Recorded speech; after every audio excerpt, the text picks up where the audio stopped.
Hello friends, ನಮಸ್ಕಾರ. ನಾನು ನಿಮ್ಮ ಫ್ರೆಂಡ್ ಸೋನು. ನೀವು ನೋಡ್ತಾ ಇದ್ದೀರಾ ಹೆಲ್ಪ್ಫುಲ್ ಫಾರ್ ಎವರ್ ಚಾನೆಲ್ ನಲ್ಲಿ ನಿಮ್ಮೆಲ್ಲರಿಗೂ ಆತ್ಮೀಯ ಸ್ವಾಗತ. ಫ್ರೆಂಡ್ಸ್, ಇವತ್ತಿನ ವಿಡಿಯೋನಲ್ಲಿ ವೈಟಮಿನ್ ಇ ಇರುವ ಆಹಾರಗಳು ಯಾವುದು, ವೈಟಮಿನ್ ಇ ನ ಮಹತ್ವ ಏನು ಅಂತ ತಿಳ್ಕೊಳ್ಳೋಣ. ಐ ಹೋಪ್ ನಿಮಗೆ ಈ ವಿಡಿಯೋ ಸಹ ಹೆಲ್ಪ್ಫುಲ್ ಆಗಬಹುದು. ಸೊ ವಿಡಿಯೋನ ಕೊನೆ ತನಕ ನೋಡ್ತಾ ಇರಿ. ವೈಟಮಿನ್ ಇ ಒಂದು ಫ್ಯಾಟ್ ಸಾಲ್ಯುಬಲ್ ಜೀವಸತ್ವ ಆಗಿದ್ದು, ಇದು ನಮ್ಮ ದೇಹದಲ್ಲಿ ಹೆಚ್ಚು ಸಮಯ ತನಕ ಸ್ಟೋರ್ ಆಗಿರುತ್ತೆ. ಒಂದು ವೇಳೆ ವೈಟಮಿನ್ ಇ ಇರುವ ಆಹಾರಗಳನ್ನ ನಾವು ಸೇವಿಸದೇ ಇದ್ರೂ ಈಗಾಗ್ಲೇ ಬಾಡಿ ಟಿಶ್ಯೂಸ್ ಅಲ್ಲಿ ಸ್ಟೋರ್ ಆಗಿರುವಂತಹ ವೈಟಮಿನ್ ಇ ನ ಬಳಸ್ಕೊಂತಾ ಇರುತ್ತೆ. ಈ ವೈಟಮಿನ್ ಇ ನಮಗೆ ನಮ್ಮ ಸ್ಕಿನ್ ಹೆಲ್ತಿಗೆ, ಹೇರ್ ಹೆಲ್ತಿಗೆ ಮತ್ತು ನಮ್ಮ ಕಾರ್ಡಿಯೋವೆಸ್ಕ್ಯುಲರ್ ಅಂದ್ರೆ ಹೃದಯ ಸಂಬಂಧಿತ ಆರೋಗ್ಯಕ್ಕೆ ತುಂಬಾ ಮುಖ್ಯವಾಗಿದೆ. ಹಾಗೆ ಇದನ್ನ ಆಂಟಿ ಕ್ಯಾನ್ಸರ್ ಏಜೆಂಟ್ ಅಂತ ಕೂಡ ಹೇಳ್ತಾರೆ. ಇದರಲ್ಲಿರುವಂತಹ ಆಂಟಿ ಆಕ್ಸಿಡೆಂಟ್ಸ್ ಗಳು ನಮ್ಮ ಓವರ್ ಆಲ್ ಹೆಲ್ತ್ ನ ಕಾಪಾಡುತ್ತೆ. ಈ ವೈಟಮಿನ್ ಇ ನ ಬೆನಿಫಿಟ್ಸ್ ಗಳು ಯಾವುದು ಅಂದ್ರೆ, ಇದು ನಮ್ಮ ದೇಹದಲ್ಲಿ ಆಗುವಂತಹ ಅಲರ್ಜಿಯನ್ನ ಕಡಿಮೆ ಮಾಡುತ್ತೆ. ಹಾಗೆ ನಮ್ಮ ರೋಗ ನಿರೋಧಕ ಶಕ್ತಿಯನ್ನ ಹೆಚ್ಚಿಸುತ್ತೆ. ಅಷ್ಟೇ ಅಲ್ಲ, ಹೈ ಬಿಪಿ ಅಥವಾ ಅಧಿಕ ರಕ್ತದೊತ್ತಡವನ್ನ ಕಡಿಮೆ ಮಾಡುತ್ತೆ.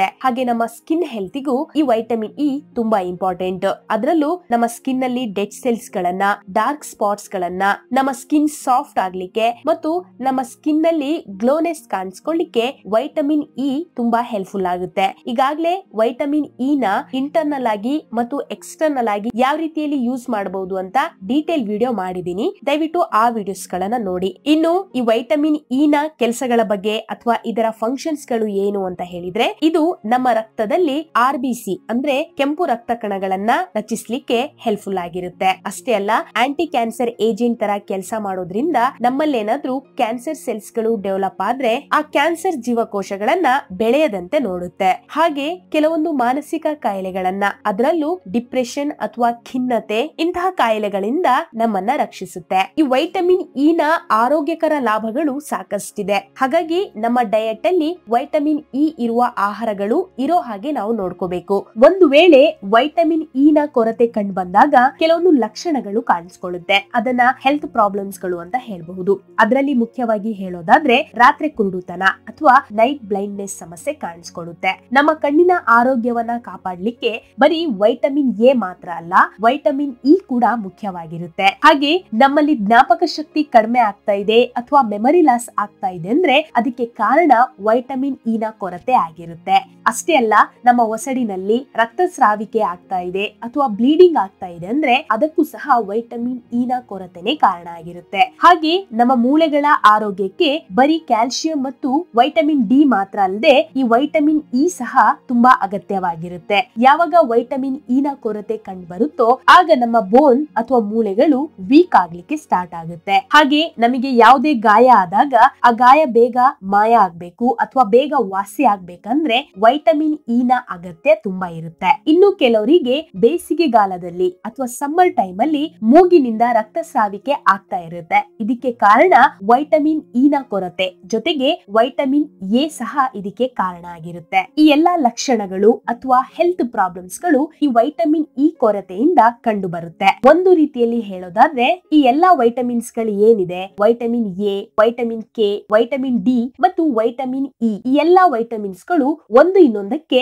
ರಿಲೇಟೆಡ್ ಆಗಿದೆ. ಈ ಎಲ್ಲಾ ವೈಟಮಿನ್ಸ್ ಇರುವ ಆಹಾರಗಳನ್ನ ಆದಷ್ಟು ಸೇವಿಸ್ತಾ ಇರಬೇಕು. ಯಾವ ವೈಟಮಿನ್ಸ್ ಗಳು ಕಡಿಮೆ ಆಗಬಾರ್ದು, ಹಾಗೆ ಯಾವ ವೈಟಮಿನ್ಸ್ ಗಳು ಹೆಚ್ಚಾಗಬಾರ್ದು. ಒಟ್ಟಾರೆಯಾಗಿ ಬ್ಯಾಲೆನ್ಸ್ ಅಲ್ಲಿ ಇರುವ ಹಾಗೆ ನೋಡ್ಕೋಬೇಕು. ಇದನ್ನ ಇನ್ನೊಂದು ರೀತಿಯಲ್ಲಿ ಹೇಳೋದಾದ್ರೆ, ಸೀಸನಲ್ ಫ್ರೂಟ್ಸ್ ಏನ್ ಸಿಗುತ್ತೆ ಅದನ್ನೆಲ್ಲ ಮಿಸ್ ಮಾಡಬೇಡಿ. ಅದನ್ನೆಲ್ಲ ಆ ಸೀಸನ್ ಗೆ ತಕ್ಕಂತೆ ಸೇವಿಸ್ತಾ ಇರಿ. ಹಾಗೆ ಎಲ್ಲಾ ರೀತಿಯ ತರಕಾರಿಗಳನ್ನ ನಿಮ್ಮ ಡಯಟ್ ಅಲ್ಲಿ ಆಡ್ ಮಾಡ್ಕೊಳ್ಳಿ. ಎಲ್ಲಾ ರೀತಿಯ ಧಾನ್ಯಗಳನ್ನ ಸೇವಿಸ್ತಾ ಇರಿ. ನಮ್ಮ ಪ್ರಕೃತಿಯಲ್ಲಿ ಅಥವಾ ನಮ್ಮ ಸೃಷ್ಟಿಯಲ್ಲಿ ಯಾವೆಲ್ಲ ಆಹಾರಗಳಿದೆಯೋ ಅವೆಲ್ಲ ಆಹಾರಗಳನ್ನ ನಿಯಮಿತವಾಗಿ ಸೇವಿಸ್ತಾ ಇರಿ. ಇದರಿಂದ ನಿಮ್ಮ ಡಯಟ್ ಬ್ಯಾಲೆನ್ಸ್ ಆಗಿ ಇರುತ್ತೆ. ಈ ವೈಟಮಿನ್ ಇ ನ ಕೊರತೆ ನಮ್ಮಲ್ಲಿ ಕಂಡು ಬರಬಾರದು ಅಂದ್ರೆ ವೈಟಮಿನ್ ಇ ಇರುವ ಆಹಾರಗಳನ್ನ ನಮ್ಮ ಡಯಟ್ ಅಲ್ಲಿ ಆಡ್ ಮಾಡ್ಕೋಬೇಕು. ಈ ವೈಟಮಿನ್ ಇ ಇರುವ ಆಹಾರಗಳು ಯಾವುದು ಅಂದ್ರೆ, ರಾ ಸೀಡ್ಸ್ ಅಂತ ನಾವೇನ್ ಹೇಳ್ತೀವಿ ಅಂದ್ರೆ ಸೂರ್ಯಕಾಂತಿಯ ಬೀಜಗಳು, ಕುಂಬಳಕಾಯಿ ಬೀಜ, ಎಳ್ಳು, ಇವುಗಳಲ್ಲಿ ವೈಟಮಿನ್ ಇ ಅಧಿಕವಾಗಿರುತ್ತೆ. ಅಷ್ಟೇ ಅಲ್ಲ, ಬಾದಾಮಿ, ಅಕ್ರೋಟ್, ಫ್ರೂಟ್ ಇವುಗಳಲ್ಲೂ ಸಹ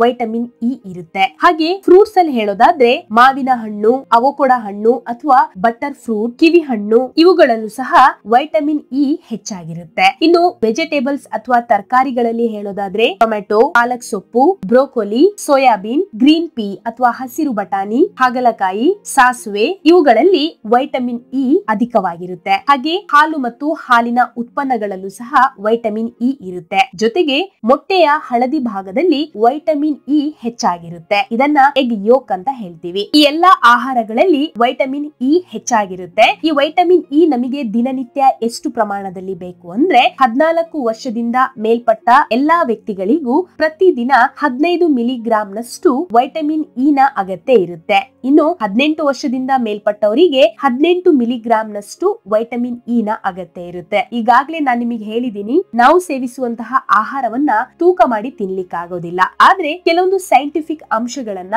ತಲೆಯಲ್ಲಿಟ್ಕೊಂಡು ನಾವು ಸೇವಿಸುವಂತಹ ಆಹಾರ ಆರೋಗ್ಯಕರವಾಗಿದ್ರೆ ಸಾಕು. ದಿನನಿತ್ಯ ನಿಮ್ಮ ಆಹಾರದಲ್ಲಿ ಎಲ್ಲಾ ವೈಟಮಿನ್ಸ್ ಗಳನ್ನ ಇರೋ ಹಾಗೆ ನೋಡ್ಕೊಳ್ಳಿ. ಈ ಫ್ಯಾಟ್ ಸಾಲ್ಯುಬಲ್ ವೈಟಮಿನ್ಸ್ ಗಳು ನಮ್ಮ ದೇಹದಲ್ಲಿ ಲಾಂಗ್ ಟೈಮ್ ಅಥವಾ ಹೆಚ್ಚು ಸಮಯ ಸ್ಟೋರ್ ಆಗಿ ಇರೋದ್ರಿಂದ ಇದರ ಕೊರತೆ ನಮಗೆ ಬೇಗ ಕಂಡು ಬರೋದಿಲ್ಲ. ಆದ್ರೆ ಈ ವಾಟರ್ ಸಾಲ್ಯುಬಲ್ ವೈಟಮಿನ್ಸ್ ಗಳೇನಿದೆ ಅದನ್ನ ಮಾತ್ರ ನೀವು ದಿನ ಸೇವಿಸಲೇಬೇಕು. ವೈಟಮಿನ್ ಸಿ ಇರುವ ಆಹಾರಗಳನ್ನ ಮತ್ತು ವೈಟಮಿನ್ ಬಿ ಕಾಂಪ್ಲೆಕ್ಸ್ ಇರುವ ಆಹಾರಗಳನ್ನ ಮಾತ್ರ ನಿಮ್ಮ ಡಯಟ್ ಅಲ್ಲಿ ಮಿಸ್ ಮಾಡಬೇಡಿ. ಡೈಲಿ ಇದು ನಿಮ್ಮ ಡಯಟ್ ಅಲ್ಲಿ ಇರೋ ಹಾಗೆ ನೋಡ್ಕೊಳ್ಳಿ. ಜೊತೆಗೆ ಈ ಫ್ಯಾಟ್ ಸಾಲ್ಯುಬಲ್ ವೈಟಮಿನ್ಸ್ ಗಳ ಬಗ್ಗೆ ಗಮನ ಕೊಡಿ. ಕೆಲವೊಮ್ಮೆ ಈ ವೈಟಮಿನ್ ಇ ಕೊರತೆ ಕಂಡು ಬಂದಾಗ EVN 400 mg ಅಥವಾ 200 mg ಕ್ಯಾಪ್ಸೂಲ್ಸ್ ಗಳನ್ನ ಡಾಕ್ಟರ್ಸ್ ರೆಕಮೆಂಡ್ ಮಾಡ್ತಾರೆ. ಆದ್ರೆ ಈ ವೈಟಮಿನ್ ಇ ಇರುವ ಆಹಾರಗಳನ್ನ ದಿನನಿತ್ಯ ನಾವು ಸೇವಿಸ್ತಾ ಇದ್ರೆ ನಮಗೆ ಸಪ್ಲಿಮೆಂಟ್ಸ್ ಗಳ ಅಗತ್ಯನೇ ಇರೋದಿಲ್ಲ. ಹಾಗಾಗಿ ಫ್ರೆಂಡ್ಸ್, ಆದಷ್ಟು ನ್ಯಾಚುರಲ್ ಆಗಿ ಸ್ವಾಭಾವಿಕವಾಗಿ ನಮ್ಮ ಪ್ರಕೃತಿಯಿಂದ ಸಿಗುವಂತಹ ಆಹಾರಗಳಿಂದನೇ ನಾವು ಈ ಎಲ್ಲಾ ವೈಟಮಿನ್ಸ್ ಗಳನ್ನ ಪೂರೈಸ್ಕೋಬೇಕು.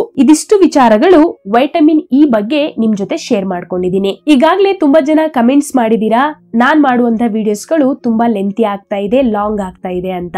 ಆದಷ್ಟು ನಾನು ಶಾರ್ಟ್ ಆಗಿ ವಿಡಿಯೋಸ್ ಗಳನ್ನ ಮಾಡ್ಬೇಕಂತ ಟ್ರೈ ಮಾಡ್ತಾ ಇದ್ದೀನಿ. ಬಟ್ ಎಲ್ಲೋ ಒಂದ್ ಕಡೆ ಒಂದು ವಿಷಯದ ಬಗ್ಗೆ ಹೇಳುವಾಗ ಡೀಟೇಲ್ ಆಗಿ ಹೇಳ್ಬೇಕು. ಅರ್ಧಂಬರ್ಧ ಹೇಳಿದ್ರೆ ನಿಮಗೆ ರೀಚ್ ಆಗೋದಿಲ್ವೇನೋ ಅಂತ ಈ ವಿಡಿಯೋಸ್ ಗಳು ಲೆಂತಿ ಆಗ್ತಾ ಹೋಗುತ್ತೆ. ಕೆಲವೊಮ್ಮೆ ನಾವು ಟೈಮಿಂಗ್ಸ್ ನೋಡಿ ವಿಡಿಯೋ ಮಾಡಕ್ ಹೋದ್ರೆ ಹೇಳ್ಬೇಕಾಗಿರೋ ವಿಚಾರಗಳು ಮಿಸ್ ಆಗಬಹುದೇನೋ. ಪರವಾಗಿಲ್ಲ, ನೆಕ್ಸ್ಟ್ ಶಾರ್ಟ್ ವಿಡಿಯೋಸ್ ಗಳನ್ನ ಮಾಡ್ಲಿಕ್ಕೆ ಟ್ರೈ ಮಾಡ್ತೀನಿ. ಅಲ್ಲೂ ಸಹ ನಿಮ್ಮ ಒಪಿನಿಯನ್ ನ ಹೇಳಿ ನೋಡೋಣ ಆ ವಿಡಿಯೋಸ್ ಗಳು ಯಾವ ರೀತಿಯಲ್ಲಿ ನಿಮಗೆ ರೀಚ್ ಆಗಬಹುದು ಅಂತ.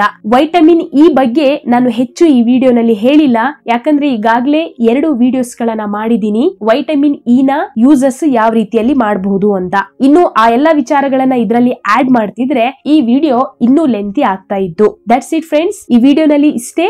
ನೆಕ್ಸ್ಟ್ ವಿಡಿಯೋನಲ್ಲಿ ಮತ್ತೆ ಸಿಗ್ತೀನಿ. ಈ ವಿಡಿಯೋ ನೋಡಿದ್ದಕ್ಕಾಗಿ ಧನ್ಯವಾದಗಳು.